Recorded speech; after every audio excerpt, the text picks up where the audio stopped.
மாநிலத்துல குடும்ப ஆட்சின்னு சொன்னா மத்தியில் இருக்கக்கூடிய குடும்பத்தினுடைய ஆட்களை பற்றி கை நீட்டி பேச முடியல அவரால். அதனால அவர் ஒரு விளையாட்டு பிள்ளையாக வலம் வர ஆரம்பிச்சிருக்கிறார். 5 நாள் ஷூட்டிங்கு, 2 நாள் பாலிடிக்ஸுக்கு ஷூட்டிங். அதனால சனி ஞாயிறு விளையாட்டு பசங்க அப்பதானே வரணும். அதே மாதிரி நாங்க போய் ஒரு போராட்டம் பண்ணும்போது அங்க ஒரு டேமேஜ் ஆச்சுன்னு சொன்னா பொறுப்பு நாங்க தான், இந்த கட்சிக்காரங்க தான். அவர் ஒரு ஸ்கூல் ஒரு போன தடவை அந்த மீட்டிங் நடக்கும்போது ஒரு ஸ்கூலினுடைய காம்பவுண்ட் சுவர் இடைஞ்சிருச்சு, ஒரு சர்ச்சினுடைய காம்பவுண்ட் சுவர் உடஞ்சிருச்சு. கரண்ட்டை நிறுத்திக்கோங்க, எங்கால் கரண்ட் கம்பி மேல ஏறிடுவான்னு சொல்லி உன்னோட மீட்டிங் அரேஞ்ச்மெண்ட் கொடுக்கறவனே எழுதி கொடுத்துட்டு நான் பேசுறத பார்த்து பயந்து கரண்ட்டை கட் பண்ணிட்டாங்கன்னு சொல்றாங்க. இதெல்லாம் எங்க போயிருக்குன்னு சொன்னா விவாத அரசியலுக்கு பதிலாக விளையாட்டு அரசியலை உருவாக்குகிறார். அவரை நம்ம இக்னோர் பண்ண வேண்டியதான், தள்ளுபடி பண்ண வேண்டிய கேஸ்.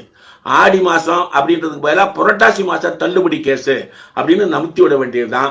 தமிழகம் மிகப்பெரிய கொந்தளிப்பான நிலையில் இந்த பொருளாதாரத்துல ஈரோடு, நம்ம திருப்பூர், கோயம்புத்தூர், நாமக்கல் சிக்கி தவிக்குது. அவங்கள பூரா நீங்க அந்த நிட்டிங் ஃபேக்டரிஸ்ல நீங்க வேலைக்கு வர வேணாம்னு சொல்லிட்டு இருக்கிறான். குடும்ப பெண்கள் அதுல போய் வீட்டுல வேலை செஞ்சு பொருளை கொண்டு போய் அங்க கொடுத்து சம்பளம் வாங்கிட்டு இருந்தவங்களுக்கு நிர்கதியா நிற்கிறாங்க. அந்த சப்ஜெக்ட பேச வேண்டிய இந்த சூழ்நிலையில இப்படிப்பட்ட விளையாட்டு பேச்சுகளை வைத்து தமிழகத்துல அது ஒரு கேலி பொருளா விஜய் மாற்றிக் கொண்டிருக்கிறார்.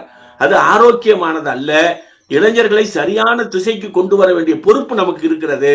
அதை இளைஞர்களுக்கு சொல்லி கொண்டு வர வேண்டிய வேலைதான் நம்முடைய வேலையாக இருக்க வேண்டும். கருத்துக்களை பகிர்ந்து கொண்டதற்கு நன்றி சார். கருத்துக்களை கேட்டமைக்கு நன்றி. வணக்கம்.